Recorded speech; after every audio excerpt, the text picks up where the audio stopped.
I welcome you all in our today's session, that is alpha beta pruning. In our previous video, we have seen some basics about the game. In this video also, we are going to see some of the basics of games. So we will start our discussion with alpha beta pruning. The problem with min-max search is that the number of game states it has to examine is exponential in the depth of the tree. Unfortunately, we can't eliminate the exponent. But it turns out we can efficiently cut it in half. That means we can reduce it into half.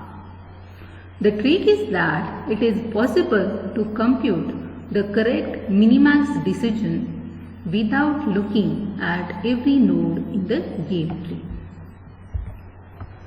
That is, we can borrow the idea of pruning to eliminate large parts of the tree from consideration. The particular technique we examine is called alpha-beta pruning.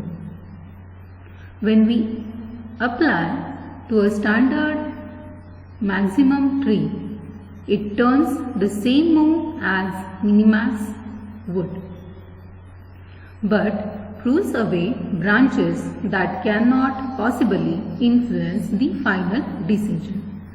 That means when we apply this alpha-beta pruning to the standard minimax tree, it will provide us the same final output without affecting the final decision, but it only prunes away the branches that would not influence on the output, so that it will get reduced to near about half. Consider again the 2-ply game. Let's go through the calculation of the optimal decision once more. This time, paying careful attention to what we know at each point in the process. The steps are explained in the figure. The outcome is that we can identify the minimax decision without ever evaluating two of the leaf nodes. So figure here shows the stages in the calculation of the optimal decision for the game tree. At each point, we show the range of possible values for each node. The figure A shows here the first leaf below B that has the value 3. So see here, this leaf has the value 3. Hence, B, which is the mean node, has value of at most 3. So B has the value at most 3. The figure B shows here that the second leaf below B has the value of 12. So see here, the second leaf has the value equal to 12. The mean would avoid this move, so the value of B is still at most 3. So as B is avoiding this node, the value of B is still at most 3. In figure C, the third leaf below B has the value of 8. So see here, the third leaf has the value of 8. We have seen all B's successor states, so the value of B is exactly 3 now. Okay, so all the number of successors here are 3. So the value of B is 3. Now we can infer that the value of the root is at least 3 because max has a choice worth 3 at the root. Okay, so the value of B here is now 3, 3. In figure D, we can see that the first leaf below C has the value of 2. So here the first leaf below C has the value of 2. Hence, C, which is a mean node, has a value of at most 2. But we know that B is worth 3. So, max could never choose C. As the max value of B is 3, the max would never choose C as its value is 2 here. Therefore, there is no point in looking at other successor states of C. Okay, as the max is not going to select C, we will avoid in looking into other successors of C. So this is an example of alpha beta pruning. So these states gets avoided here. Okay. So number of states gets reduced. So this is known as the alpha beta pruning here. In figure E, we can see that the first leaf below D has the value of 14. Okay, so here the first leaf below D has the value of 14. So D is worth at most 14.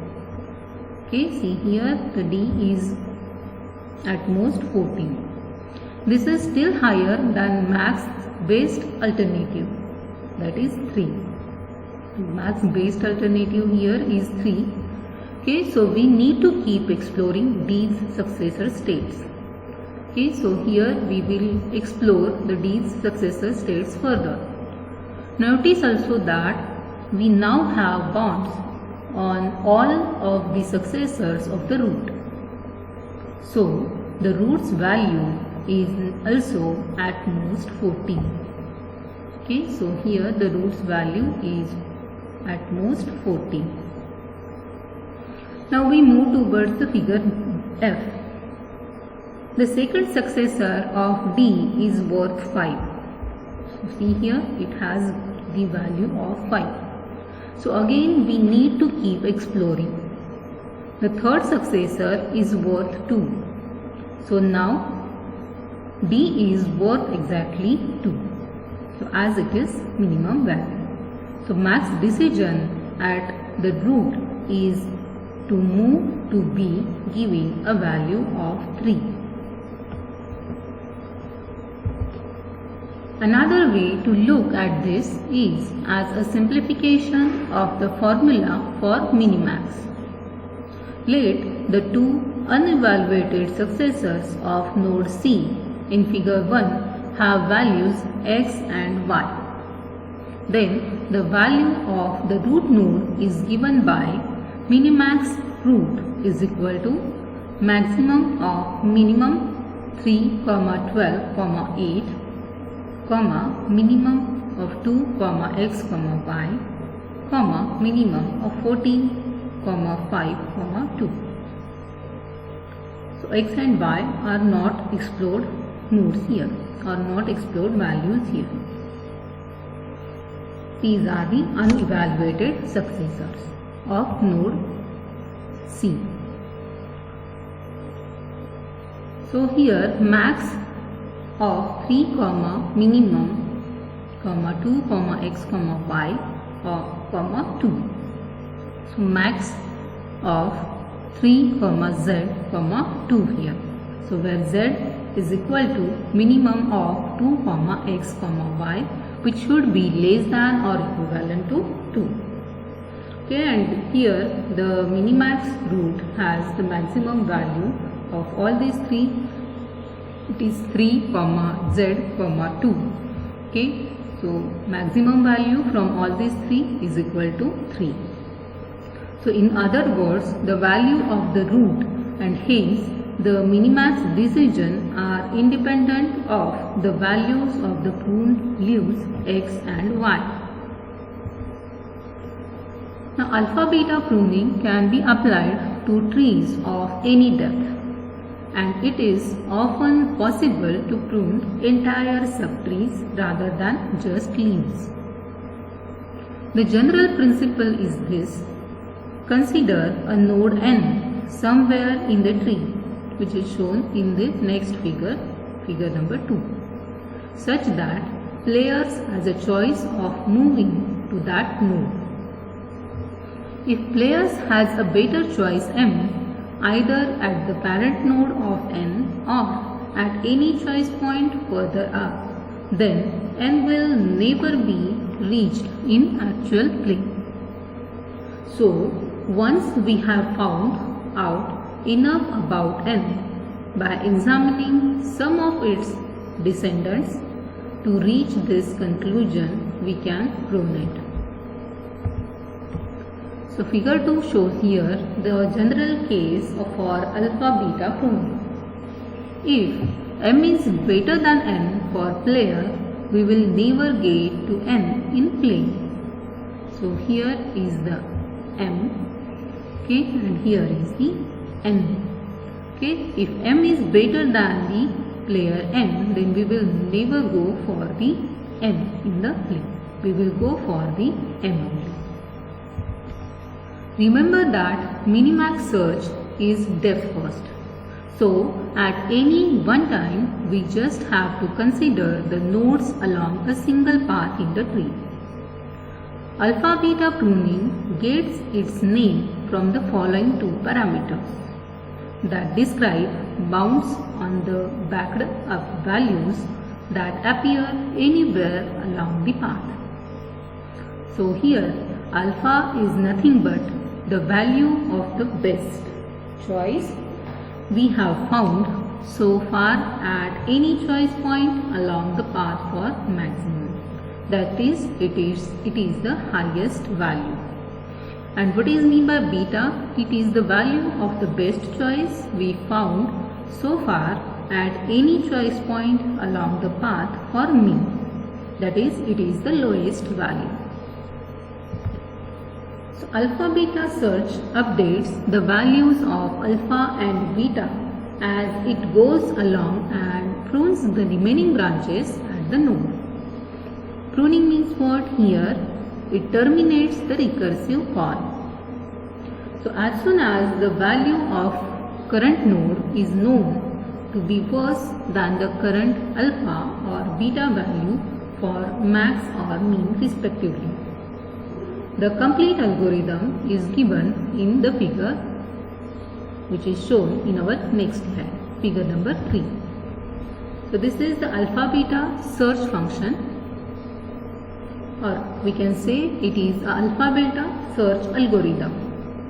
So, notice here that these routines are the same as the minimax functions, except that the two lines in each of mean value and max value that maintain alpha and beta and the bookkeeping to pass these parameters along.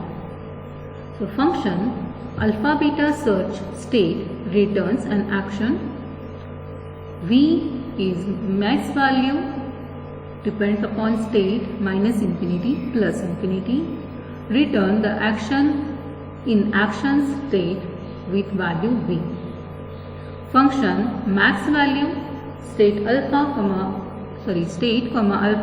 beta returns a utility value in terminal test state, then return utility state. V tends to minus infinity. For each A in actions state, do V maximum or max V comma mean value result S comma A comma alpha comma beta. If V greater than or equal to beta, then return V. Alpha max alpha comma V, return V. Function mean value state comma alpha comma beta returns a utility value. If terminal test state, then return utility state V plus infinity. For each alpha in action state, do V min V comma max value result S comma A comma alpha comma beta. If V less than or equal to alpha, then return V. Beta minimum beta comma V, return V. So, this is the alpha beta search algorithm.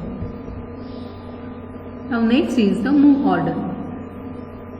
The effectiveness of alpha-beta pruning is highly dependent on the order in which the states are examined. So we need to order the moves. For example, in figure 1, E and F, we could not prune any successors of D at all because the worst successors from the point of view of mean were generated first. If the third successor of D had been generated first, we would have been able to prune the other two. This suggests that it might be worthwhile to try to examine first the successors that are likely to be best. If this can be done, then it turns out that alpha beta needs to explain only O of b raised to m by 2 nodes to pick the best node instead of O of b raised to m for the minimax. This means that the effective branching factor becomes square root of b instead of b. For chess, it is near about 6 instead of 35 moves. Put another way here, where alpha beta can solve a tree roughly twice as deep as minimax in the same amount of time. If successors are examined in random order rather than best first, the total number of nodes examined will be roughly O of b raised to 3m by 4 for moderate b. For chess, a fairly simple ordering function such as trying, capture first, then treats, then forward moves and then backward moves gets you to within about a factor of 2 of the best case O of b raised to m by 2 result. Adding dynamic move ordering schemes such as trying first the moves that were found to be best in the past brings us quite close to the theoretical limit. The past could be the previous move. Often the same traits remain. So it could come from previous exploration of the current move. One way to gain information from the current move is with iterative deepening search. First, search one ply deep and record the best path of moves. Then search one ply deeper but use the recorded path to inform move ordering. Iterative deepening on an exponential game tree adds only a constant fraction to the total search time, which can be more than made up from better move ordering. The best moves are often called as the killer moves, and to try them first is called the killer move heuristic. We have seen that repeated states in the search tree can cause an exponential increase in search cost. In many games, repeated states occur frequently because of transposition, different permutations of the move sequence that ends up in the same position. For example, if white has one move A1 that can be answered by black with B1 and an unrelated move A2 on the other side of the board that can be answered by B2. Then the sequences A1, B1, A2, B2 and A2, B2, A1, B1 both end up in the same position. It is worthwhile to store the evaluation of the resulting position in a hash table. The first time it is encountered so that we don't have to recompute it on subsequent occurrences. The hash table of previously seen positions is traditionally known as the transposition table. It is especially identical to the explored list in the graph search. Using a transposition table can have a dramatic effect, sometimes as much as doubling the reachable search depth in chess. On the other hand, if we are evaluating 1,000,000 nodes per second, at some point it is not practical to keep all of them in the transposition table. So various strategies have been used to choose which nodes to keep and which to discard. So this is all about the basics of gates. I hope this session will be helpful for you for your studies. Thank you.